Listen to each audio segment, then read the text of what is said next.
All righty, traders. This is Blake Morrow. You are listening to the daily Roundup webinar. I hope everybody's having a great trading session. Happy Wednesday. Here's the video. Happy day before we kick off the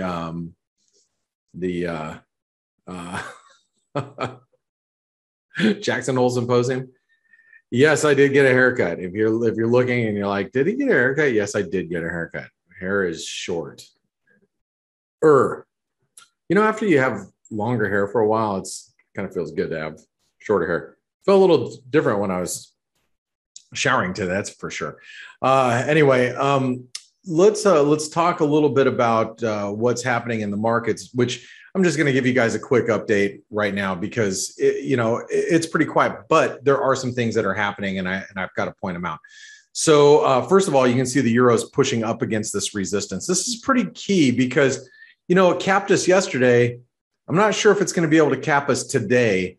The dollar looks a little weak still, and I wouldn't be surprised to see the euro challenge maybe the 118 level. I don't want that to happen just because of my dollar exposure, but it might be more cross related too. Let's take a look at the euro yen. Now, if you recall from last week, so let me just tell you how I've been playing the euro yen, and you guys might recall this.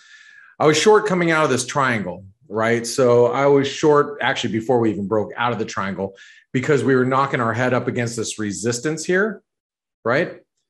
And so I put in a pattern in play. Matter of fact, let's go back and take a look at that. So the pattern in play on the euro yen back here was at 129.40, 129.50, right? So right where we're at right now, basically. And I sold some right there. And I wrote it down, and I actually, me personally, I pulled profits down here as we dropped about 100 pips. I moved the pattern in place stop to break even or to a level where it would protect the gains, and then it ended up stopping out or whatever. But me personally, I actually traded it short, made pretty good money. It actually it continued to drop. I didn't capitalize on the remainder of the move down here. But then since then it's bounced, and I shorted it again over the last couple of days right here, basically at the 129 level, roughly. It was like 128.80. Then I added to it at 129.16.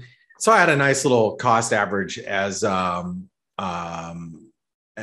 was just kind of hovering around here, but then it broke out today. And so I actually pulled my personal trade. I pulled it off, and I took a loss when it got to like 129.28 or something like that.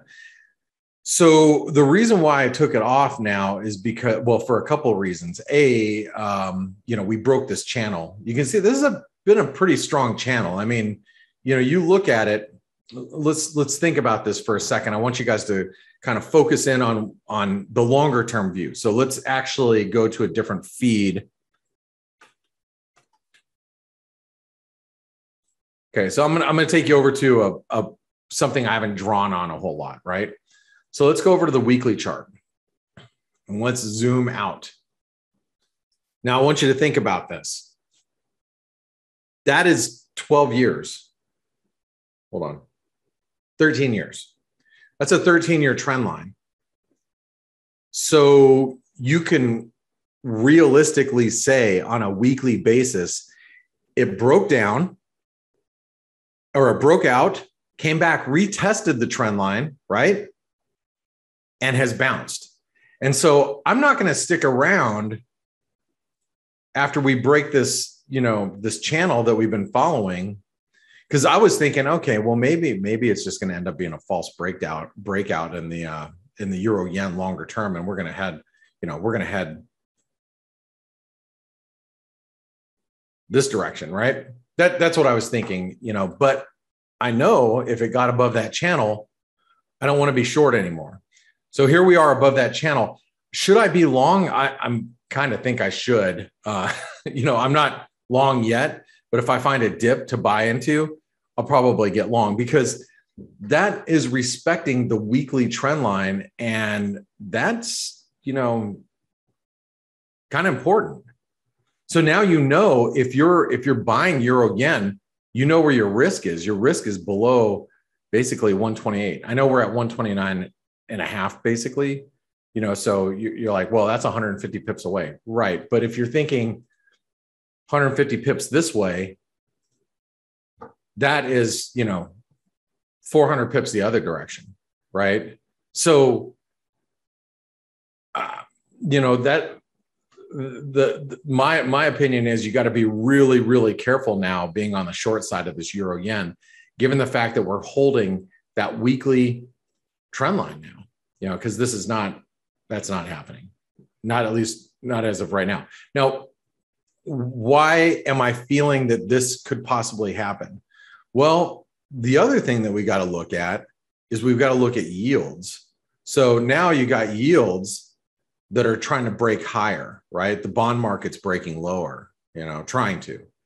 So if the bond market gets a little bit of an acceleration, yields are going to pop up, and it's going to take up not only the dollar yen, but the euro yen, pound yen, Aussie yen, all those other yen pairs. So you got to be a little careful with the yen here. And I put in a pattern in play for the dollar yen right at current levels, and I picked up a little bit. I'm not sure I really want to stay long euro yen, dollar yen. Me personally, I got to point out the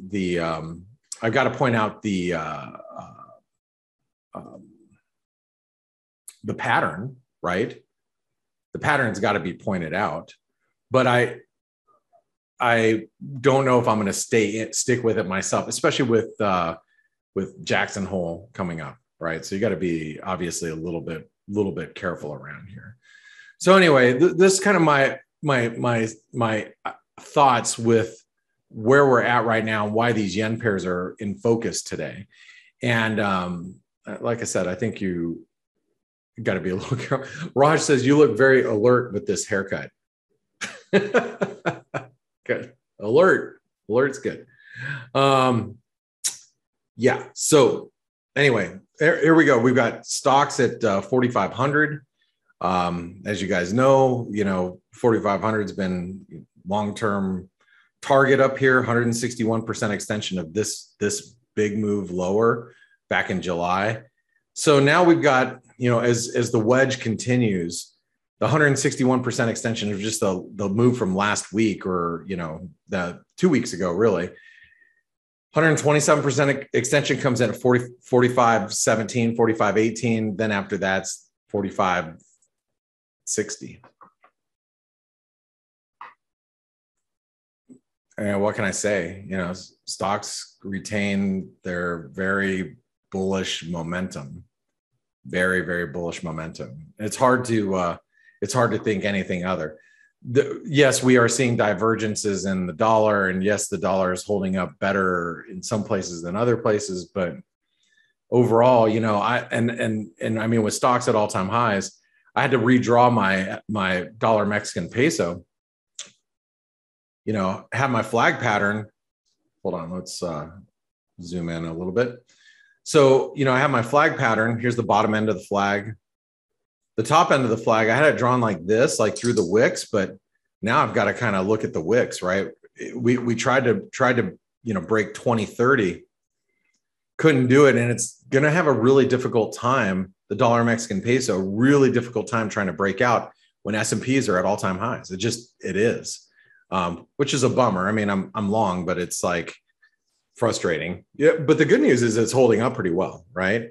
That's same where, if you remember 24 hours ago, we had the conversation about the dollar Canadian. I bought the dollar Canadian at 125.88 or 89. Excuse me, between the two. And I was hoping that we'd get up to 126.50 ahead of Jackson Hole. We still may, because like the dollar Mexican peso, dollar Mexican peso, the dollar Canadian is holding up pretty well. So, that's the euro yen continuing to plow higher. We are now above the 78% retracement.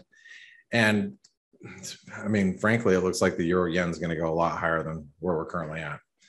And I think as long as it stays above this 129.10 level, you have to, think it's going to go higher, especially coming out of this channel. Other yen pairs, Aussie yen. Look at that break previous low. It's breaking higher. Kiwi yen above the 50% retracement. Oh, that is incorrect actually. I should redraw that. 618 retracement, testing it right now. Canadian yen,